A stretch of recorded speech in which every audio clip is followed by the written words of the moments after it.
I think for me, my theological beliefs and my spiritual understanding are a little bit distinct.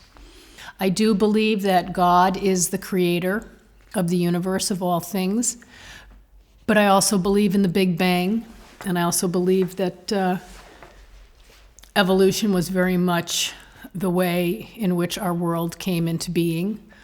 And those are not inconsistent for me. Both of those can be true at the same time.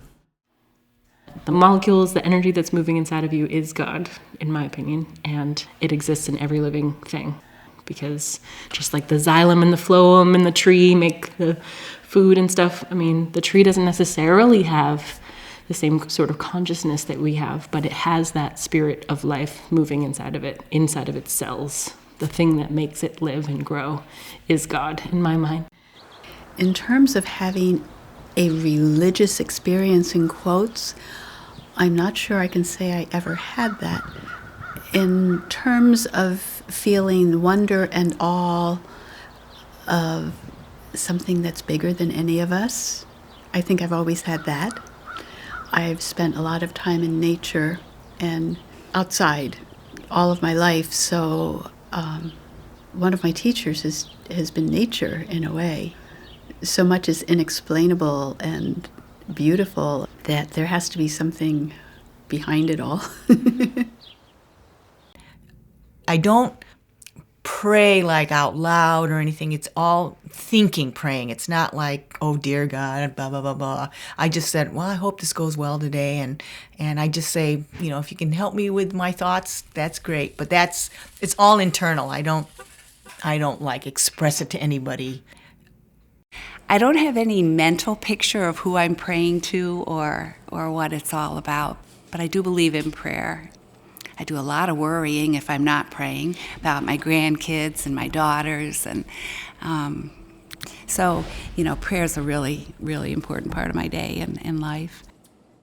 And so by visualizing things like someone who is suffering, instead of just praying to God that their suffering is relieved, I actually visualize them being wrapped in a blanket and held like a child, or, you know, some other, like being bathed in sunshine so that they're warm all the way through. You know, just really get into that visualization so that hopefully that sense of love can actually be imparted to that person who's suffering. I pretty much just begin pouring out my heart, hoping that God is hearing me.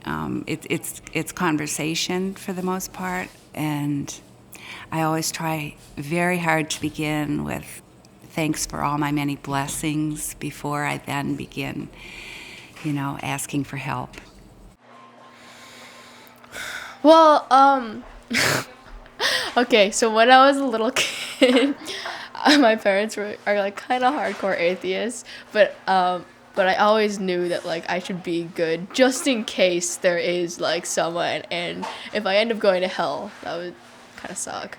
I would always like, and if I really wanted something the next day, I would pray at night for it and be like, I promise I'll be good for the rest of the week if you give me this tomorrow, God. I'm not a spiritual person. I base all my actions and my opinions on the idea that God doesn't exist. One could make an argument for the existence of a creator God that started the universe, that put the laws of physics into motion, but the interventionist God who listens to our prayers and answers them, I am certain does not exist. You're certain? I'm certain, because I know that my pastor once talked about how God helped him find his car keys because he was praying. Or you hear football players all the time talk about their relationship with Jesus, but I guarantee you that if God clearly doesn't give a shit about the kids under 3 that are dying every 10 seconds of preventable medical causes, he doesn't care about the Super Bowl, and he doesn't care about any prayer on earth. So this was in 2nd grade, and I had a great Sunday school teacher, and I raised my hand and I said, you know, how do we even know that Jesus even existed ever. And she said, we don't know. We have faith. And that was just stunning to me. And I thought, oh, there's a whole nother way to know. Like, what kind of puts me at ease about dying is, like, reincarnation, kind of. Like, it doesn't make any sense to me that, like, there's, like, so many lives, I guess. Like, there's so many of us everywhere, and they would just keep making them, and then they would just kind of be disposed of. As far as my faith goes, it's a matter of taking control of my life, but yet letting go of the need to be in control of everything that's surrounding me. We live in such a drive-through culture where you pull up to the window, whether you're ordering a sandwich or whether you want answers to your spiritual quests. We all want our answers right now. Sometimes to just ask for guidance and not expect an immediate answer is what gets me through.